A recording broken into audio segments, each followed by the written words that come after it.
नमस्कार, मी प्रणिता रेसिपीमध्ये तुमचं सगळ्यांचं मनःपूर्वक स्वागत. आज आपण उपवासाची साबुदाण्यापासून बनणारी खीर पाहूया.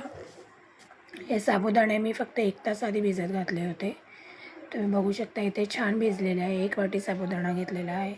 इथे मी एका कढईमध्ये 2 चमचे तूप घेतलेलं आहे आणि तूप छान गरम झालेलं आहे. कडकडीत गरम करून घ्यायचा आणि त्यानंतर आपण साबुदाणा जो भिजवलेला होता त्यातलं पूर्ण पाणी काढून साबुदाणा आपण कढईमध्ये घालूया आणि छान त्याला 2 मिनटं परतून घेऊया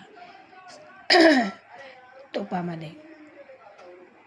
अगदी झटपट, सहज, लवकर आणि अगदी चविष्ट अशी होणारी ही रेसिपी आहे.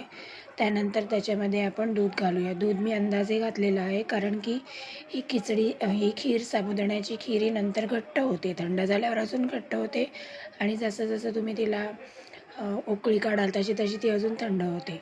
त्यामुळे मी त्याच्यामध्ये अंदाजे दूध घातलेलं आहे.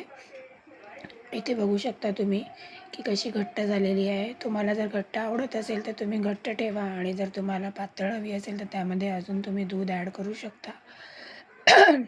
त्याच्यामध्ये मी मनुके घालत आहे आणि थोडीशी वेलची पावडर, 1 चमचा वेलची पावडर. त्याच्याने खूप छान टेस्ट येते आणि चवीनुसार तुम्हाला ज्याप्रमाणे गोड आवडत असेल त्याप्रमाणे तुम्ही साखर घाला. मी इथे 1 वाटी साखर घातली होती. 1 वाटीला सुद्धा थोडी कमी आहे.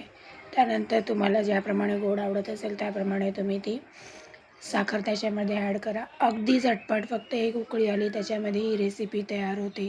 तुम्ही नक्की ट्राय करा.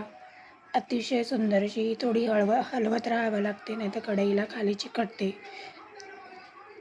आणि तुम्ही बघू शकता इथे आपली साबुदाण्याची उपवासाची खीर रेडी आहे. तुम्हाला आवडली तर चॅनलला लाईक करा, शेअर करा आणि सबस्क्राईब